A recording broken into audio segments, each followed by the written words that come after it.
troisième et dernière partie de Politicien, votre rendez-vous politique, dont le numéro de ce jour est consacré au Gabon, notamment à l'affaire Kevazingo. Oui, Monsieur Mivila, vous vouliez nous dire, à la fin de la deuxième partie, ce que cette affaire suscite comme commentaire au Gabon. Oui, alors... Et chez les Gabonais. Cette affaire, qu'est-ce que ça inspire les Gabonais qui savent observer la scène politique gabonaise ont bien compris que cette affaire de Kevazingo est un écran de fumée. D'accord. Hein, parce que vous l'aviez dit, ce que révèle aujourd'hui cette situation à la tête de l'État gabonais, c'est la question principale, c'est qui dirige le Gabon. Quand M. Maranga Moussavou, entre les lignes au cours de sa conférence, pose la question de qui dirige le Gabon, moi j'ai un peu peur pour l'avenir de ce pays parce que c'est le même Maranga Moussavou, accompagné de l'ancien Premier ministre, qui s'est rendu au Maroc et qui nous a affirmé ici et là que tout allait bien. Un proche du pouvoir est à cette table. Oui, mais je vais aller au bout, vous n'allez pas faire le tapis du pouvoir. Allez-y très rapidement. Alors, je disais avant la pause... qu'au sommet de l'État, il y a une lutte pour le pouvoir. D'un côté, nous avons le une lutte pour le pouvoir. Une lutte pour le pouvoir, même pour la succession. J'assume mes propos. Déjà. Alors, qu'est-ce qui se passe? On connaît la santé chancelante de M. Ali Bongo depuis son AVC ou double AVC, en tous les cas à Riyad. On a observé au fur et à mesure, entre octobre 2018 et maintenant, un certain nombre de changements autour du premier cercle d'Ali Bongo. Ils en sont victimes ici et là. Maranga Moussavou nous dit qu'il y a un pôle autour de Nourdine Bongo Ondimba, Sylvia. Oui, simplement parce qu'ils sont probablement en train de préparer une forme de succession monarchique. Ce n'est pas de la fiction, mais je vous dis ce qu'il se dit également, et c'est comme ça que nous analysons les choses. Parce que la question fondamentale de qui dirige le Gabon aujourd'hui, on n'a jamais vu un collaborateur du chef de l'État, depuis que le Gabon existe, être aussi omnipotent que sous l'ère Omar Bongo, sous l'ère Ali Bongo. Nous avons connu Mexia Akrobosi, maintenant c'est M. Farjon. Monsieur Farjon, le directeur de cabinet du président de la République. M. Togbe, juste avant de prêter la parole, puisqu'il va pouvoir répondre en même temps, j'apporte de l'eau à son moulin, juste lui rappeler, parce que évidemment, il doit vous dire, en tout cas aller dire à sa chapelle à la fin le plaisir, ou en tout cas la douleur et la difficulté que c'est de se retrouver sur un plateau, comme c'est le cas avec ses compatriotes. Parce que faut-il le rappeler, le régime qu'il soutient est absolument liberticide, et des débats comme ceux-ci ne se tiennent même plus au Gabon. C'est ouvrez les médias publics. Mais je voulais lui dire, pour revenir donc sur le sujet, une chose essentielle, c'est qu'en France aussi où nous vivons, où il vit apparemment, en Russie, aux États-Unis, il y a aussi des directeurs de cabinet. Ce sont des collaborateurs importants des chefs d'État, on ne les voit pas, on ne les connaît pas, on ne les entend pas. Ils sont discrets, ils travaillent. Votre régime a lamentablement échoué. Et c'est important, avant de vous prêter la parole, de vous rappeler que nous sommes tous Gabonais. Vous avez perdu l'élection du 27 août 2016. Que Jean Ping a gagné, ce n'est pas nous qui le disons, ce sont les rapports. Qu'il soit de l'Union africaine, de l'OIM, c'est dans vos esprits, dans votre univers virtuel. C'est dans votre univers virtuel. Vous savez comment les dictatures se maintiennent au pouvoir. Septembre 2007 a été formel. Allez-y, continuez, mais là, finissez votre propos. C'est ce genre d'écart là qui... Votre même ritournelle mal intentionné ne sert à rien. C'est dommage. C'est cette vérité qui vous échappe. En fait, je voulais vous rappeler simplement que non, il n'y a rien à me rappeler. Si c'est avec du mensonge, non. Avant que la bourrasque... Si c'est pour mentir, non. Non, on discute là dans du concret, dans des faits réels.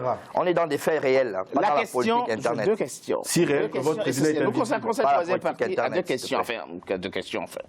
Qui dirige le Gabon et où est le président de la République? Mais enfin, la question ne se pose même pas. Très bien. Puisque, très bien, je vous laisse répondre à ce moment-là. C'est Ali Bongo Ondimba. Il y a un seul peuple, un seul président, c'est Ali Bongo Ondimba. Un seul peuple, un seul président, c'est ça. C'était dans le petit livre vert d'Omar Bongo. Est-ce que vous comprenez? Mais vous comprenez le sens de la question. Ils ne se sont pas réveillés. Non, justement, c'est pour les ramener sur terre. C'est toute sa pertinence, s'il vous plaît. Non, c'est pour rester dans la réalité. Quelle réalité? C'est que le président de la République, c'est Ali Bongo Ondimba.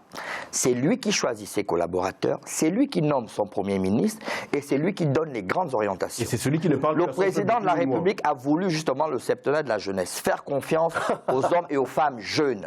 On a vu effectivement certains problèmes, on a vu certains problèmes qui se posaient comme eux, ils le revendiquent aujourd'hui. Et ce qui nous étonne, c'est que ceux qui criaient au loup, ça ne va pas, que le fait que l'on change certains collaborateurs justement pour améliorer les choses sont les premiers à dire, mais pourquoi on les change? Voilà un premier point. Il n'a même pas compris. Deuxième point, c'est que si jamais le Premier ministre venait et vous disait que ce n'était pas le président de la République qui dirigeait le Gabon, vous m'appeliez pour me poser la question, n'est-ce pas? Là, aujourd'hui, qu'est-ce qu'on fait? On fait un procès d'intention, on va dans tous les sens. Le directeur de cabinet, s'il faut parler de lui, c'est le président Ali Bongo, comme on l'a si bien dit. Les précédents directeurs de cabinet, il attache une attention particulière à ce qu'on lui ramène des informations précises du terrain pour qu'il puisse prendre des décisions. Mais vous comprenez la question? Oui, je comprends. Et c'est pour cela que des mesures sont prises. Et je répète, le président du Gabon, c'est Ali Bongo Ondimba. Il prend ses décisions. Et vous comprenez bien que ce genre justement comment je peux appeler ça, de fantasme, tu vois, de rêve. Parce que les mêmes qui disaient qu'Ali Bongo était mort, ceux qui demandent aujourd'hui de nous demander quelle est la politique. Pour nous, on n'a pas changé de position. Voilà, pour eux, non pas. Il est mort, il est enterré, il est un sosie, machin. Au mépris, n'est-ce pas, de tout respect républicain, ne sachant même pas qu'ils sont vus à l'international. Ils se permettaient de dire ces choses. Ce sont les mêmes qui demandent des clarifications à Ali Bongo aujourd'hui. Donc c'est vous dire qu'il n'y a qu'un président, c'est Ali Bongo. On se porte bien, le président est... Dans le meilleur du monde, ils sont dans le monde des bisounours. Si tout allait bien, le président ne travaillerait pas autant. Vous comprenez ce qu'on veut dire? C'est qu'en termes d'institutions, tout va bien. Les institutions du Gabon sont en place et tout se passe correctement. Vous savez, la phrase qu'ils avaient à l'époque, c'était... Qu'est-ce qui a développé à voir avec des institutions? Mais non, allez, s'il vous plaît. Qu'est-ce qui impulse vous allez certainement nous dire, qu'est-ce qui impulse le développement d'un pays quand on n'a pas d'institutions fortes? Dites-nous. Quand on n'a pas d'institutions fortes. Mais voilà. Donc le développement, c'est pas parce qu'il y a des institutions qu'on ne va pas avoir de problème. C'est bien pour ça. Vous avez vu les Gilets jaunes, non? Alors, on est en France. On est en France. Pas poser de questions. Ces comparaisons biaisées. Alors, moi, je voudrais revenir. Il a fait sa réponse. Le président gabonais s'appelle Ali Bongo. C'est lui qui commence, c'est lui qui dirige. Il a fait sa réponse. Bien évidemment, je n'attendais pas moins de lui. Parce que vous savez qu'en face, c'est surtout probablement une de ses promotions qu'il est en train de rechercher. Alors, moi je cherche la liberté, la libération et l'établissement d'un état de droit au Gabon.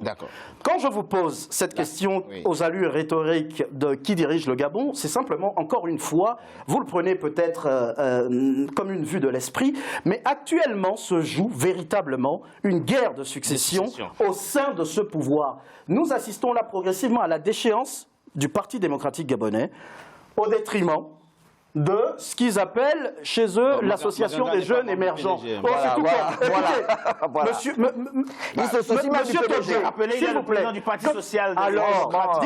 quand nous parlons du régime Bongo PDG, nous disons Maranga Moussavou a toujours, je vous l'ai dit, a toujours travaillé, a été plusieurs fois ministre pour la famille Bongo. Je reviens candidat à la présidentielle de 93, candidat à la présidentielle de 98. Et il a fini où après tout cela?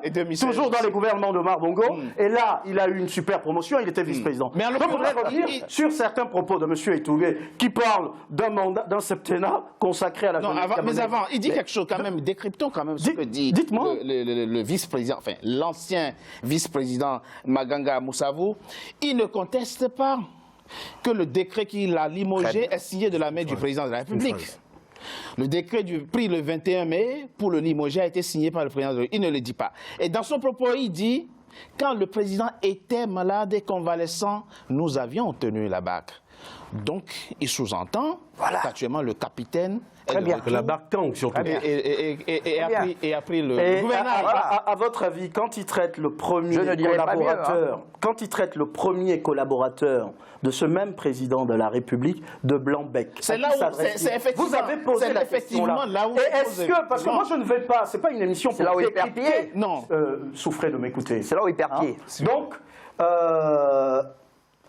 quand au bout de sa conférence de presse, il remet en cause, au cours de cette conférence de presse-là, l'état de santé d'Ali Bongo, son incapacité à diriger ce pays-là, en sous-entendant que certaines décisions sont directement prises par le premier des collaborateurs d'Ali Bongo, c'est-à-dire le directeur de cabinet. Ça, c'est avant. Non, mais c'est au cours de sa conférence de presse. Pendant la maladie et la convalescence, oui. Non, et même pendant. Un mot. Donc, oui, bien entendu, quand il était malade, évidemment.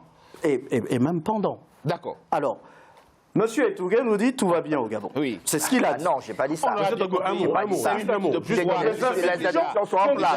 Juste un mot. Pour les institutions, tout va Juste un bien. mot, avec votre permission. Sujet civil, allez-y très rapidement. Très rapidement. On a bien compris que c'est ça le Gabon. clive. Le Gabon, c'est le Capharnaüm. Dès qu'on amène ces gens, c'est le désordre. Nous étions un peu plus calmes avant qu'il arrive. Je veux juste vous dire une chose. Monsieur Maganga, s'il faut finir là-dessus, ne fait même pas l'unanimité. Son fils ne démissionne même pas pour l'instant du gouvernement. Ne nous éternisons pas sur ses propres turpitudes. Personne ne peut se prévaloir de ses propres turpitudes. Ce que nous disons, c'est qu'il y a eu au Gabon entre-temps, dans l'intervalle du décès ou de la convalescence, nous ne savons pas, de M. Ali Bongo, il y a eu un coup d'État au Gabon, une tentative. Il ne s'est pas exprimé là-dessus. Tout le monde nous dit qu'il va bien. D'ailleurs, on a vu, et nous le regrettons, parce qu'aujourd'hui, nous sommes très solidaires des autres peuples. C'est pour ça que nous l'entendons par rigueur. Mais on a vu des présidents d'autres pays venir nous dire, alors qu'ils ne sont pas médecins, qu'il va très bien. Mais nous apprenons dans le même temps qu'il va très bien. Dans quelques jours, la fondation Antonine, qui porte leur nom de famille, fera une commémoration et invite des présidents de la CEMAC, comme par hasard et comme par enchantement, M. Ali Bongo, en tout cas pour le sosie qu'on nous montre, ne sera pas à Libreville. Merci. Ça pose un problème. Qui dirige le Gabon? Le Gabon. Qui dirige le Gabon?